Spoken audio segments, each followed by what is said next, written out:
அடைய வேண்டும். கர்த்தர் நம்மில் என்ன செய்ய வேண்டும்? இதற்காகத்தான் நீங்கள் நான் என்ன செய்ய உருவாக்கப்பட்டிருக்கிறோம், படைக்கப்பட்டிருக்கிறோம். அப்ப கர்த்தருடைய ரட்சிப்பை நாம் விரும்ப வேண்டும். ஒவ்வொரு செயலிலும் எதை விரும்ப வேண்டும்? கர்த்தருடைய ரட்சிப்பை விரும்பும். கர்த்தருடைய ரட்சிப்பை விரும்பினால் நீங்கள் நானும் சொல்ல வேண்டிய ஒரு வாக்கியம் என்னவென்று சொன்னால், கர்த்தாவே உமக்கு மகிமை உண்டாவதாக, கர்த்தாவே உமக்கு மகிமை உண்டாவதாக என்று எப்போதும் சொல்ல கடவுளை. அல்லேலூயா. எந்த ஒரு காரியத்தையும் நம்ம சக்சஸாக முடிக்கணும், வெற்றிகரமாக அதை நிறைவேற்றி முடிக்கணும் அப்படின்னா கர்த்தருடைய ஒத்தாசையெல்லாம் ஒன்றுமே பண்ண முடியாது. பண்ண முடியுமா? முடியாது. ஒரு படிப்பாக இருக்கட்டும், ஒரு வேலையாக இருக்கட்டும், ஒரு தொழிலாக இருக்கட்டும், என்ன பிஸ்னஸாக இருந்தாலும் எந்த ஒரு காரியமானாலும் கர்த்தருடைய ஒத்தாசை ஒன்றுமே பண்ண முடியாது. அப்போ அவருடைய ரட்சிப்பை தான் நம்ம விரும்பணும், அவருடைய கிரியைகளை தான் நம்ம விரும்ப வேண்டும், அவருடைய சக்சஸை தான் நம்ம விரும்பணும்.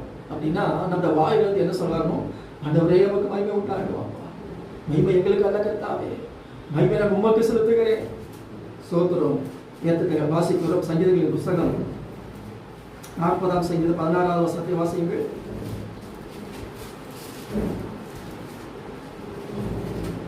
40ஆம் சங்கீதம் 16வது வசனம். உமக்குள் மகிழ்ந்து சந்தோஷப்படுவார்களாக. உம்முடைய ரட்சிப்பை விரும்புகிறவர்கள் கர்த்தருக்கு மகிமை உண்டாவதாக என்று எப்பொழுதும் சொல்லுவார்கள். அந்த வார்த்தையை கவனிக்க. ஏதோ ஒரு நேரத்தில் ரெண்டு நேரத்தில் இல்லை, எப்போதும் நம்முடைய வாயில என்ன வரணும்? கர்த்தாவே உமக்கு மகிமை உண்டாவதாக, கர்த்தாவே உமக்கு ஸ்தோத்திரம், உமக்கு மகிமை உண்டாவதாக. ஏன் அப்படின்னா நாம் எதை விரும்புகிறோம்? கர்த்தர் அருளும் ரட்சிப்பை விரும்புகிறோம். ஆமென்.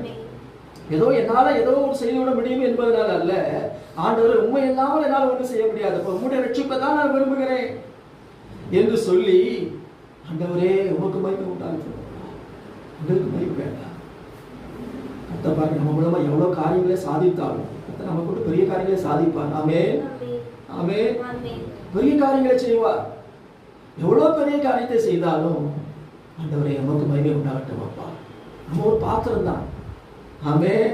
நம்ம ஒரு பாத்திரம், கிருபா பாத்திரம் நாம, நம்ம நீதியின் விருட்சங்கள் நாம், அவ்வளவுதான்.